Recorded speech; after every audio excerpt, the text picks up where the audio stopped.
Hey everybody, it's Megan here with Barn Besties. Sadly, Steffi is not here. I am on location and she's going to be super jealous because I am here with Debbie at Flag is Up Farm. You know what? This part is actually called the California Horse Center. Ooh. So we actually have a new nomenclature. Yeah, this is breaking news here. Breaking news in Barn Besties. Have it. Ooh. And the reason for that is, I'm not trying to undermine anything Mom and Dad did, but Flag is Up Farms is all about thoroughbreds. Okay. Racing horses, thoroughbreds. Everybody knows it's iconic for that.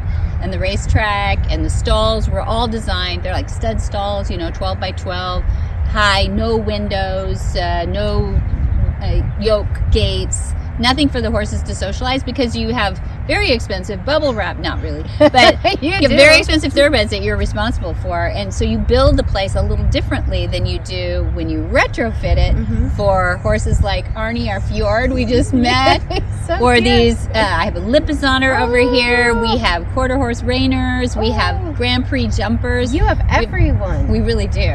Thoroughbreds, Hear we that? still have thoroughbreds, but now they're off the track thoroughbreds. So they're coming off the track to be trained for their next career.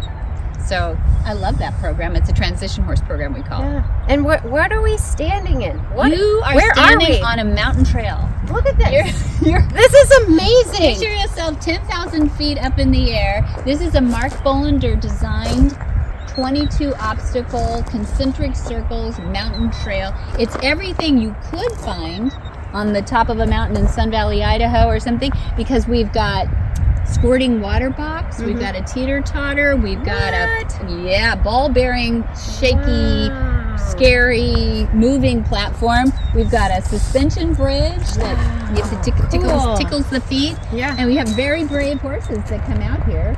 And I can explain, like that is, do you remember when we were talking about how horses' eyes work and they want to see in the distance? Well, when they drop down in what Mark Bolander calls the trench, they can't see on the sides of them. That's scary. So it could be. Yeah, I'm It scared. could be. And so when you go down in there, you're training the horse to trust. Yeah. All of these are designed, we start in hand first. Okay. And then we build to the saddle. Yeah. And once you get on that and you get your groundwork done, and that's in a morning, Yeah. it's not a long time.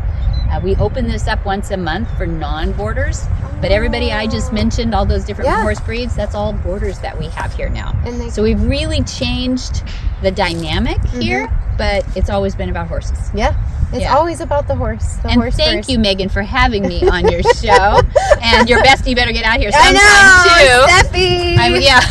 I want to balance this out here a little bit. Yeah. So I appreciate you coming out and being curious about, I hope it's leading edge things, because we've got those progressive machines I told you about, the feeding machines out in the front We want pastures. to go look at those. Yeah. We've got active Stalla company computerized feeding machines, but we also have very manual track system pastures too.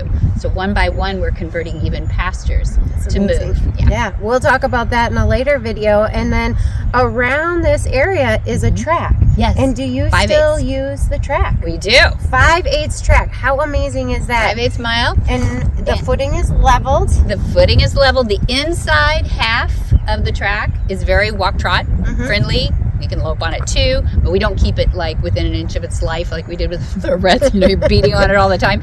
And the outside is for the water truck and the tractors, so it's very level. So just like we saw Lori, one of our boarders over here, she was talking about her marathon cart and her little pony cart. She comes out here on it. Exactly. Jelly.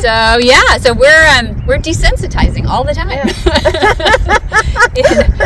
So we're flat as a pancake, and this is an old ancient lake bottom. And then it became a willow field, and we can go back into the 1800s. Nothing very old out in California, unfortunately. So I'm going into ancient history in California. In the 1800s, there was heavy rains, and the willow trees sprouted out of this lake bottom that had dried up.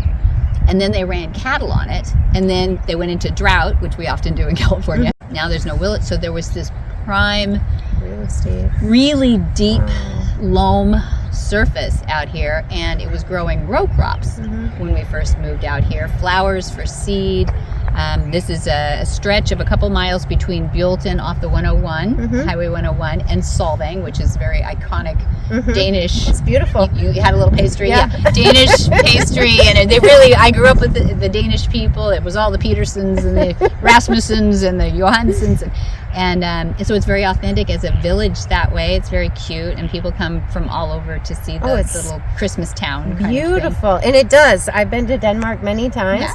It looks just like it. Really, except for those fake storks on Yeah. the top of the building. Well, that's good. Yeah, it's a fun place to come to for sure. But we kind of sat right in the middle of it because when Dad was showing as a kid, he went up and down California. You heard some of his story. Yep. And he always saw this place and admired this valley and admired it for horses, but it really wasn't a horse place. It was really Danish cookies and row crops and flowers, and a lot of flowers. So when we first plowed this under, not very popular. And you had to have been hated. Right? Yeah. It's like, what are those What are horse you doing? people doing? But Dad planted thousands of trees, which we have the benefit of now since 1966. So we've been here since then and intend to keep it generational too. Oh, So. that's so special. And the trees have to provide privacy to some extent, a little bit of a windbreak as well. Yes. Right? And protection from the very busy road. Sometimes, Megan, I can look across at these deodar pines and I actually see a mountaintop. You know what I mean? It's sometimes you do feel like you're in the middle of a mountaintop somewhere, and could be in Idaho, could be anywhere, but it's really it's pretty temperate here. We don't freeze a whole lot, and we don't get terribly hot either, so we're really blessed to have all that for horses. It's perfect horse weather. It's very, very special. Yeah. Well, thank you, Debbie. We're going to move on to another location in the farm. Everyone hit the like button, make some noise, make a comment. If you have any questions, we'll make sure we provide the website in the description. Thank you.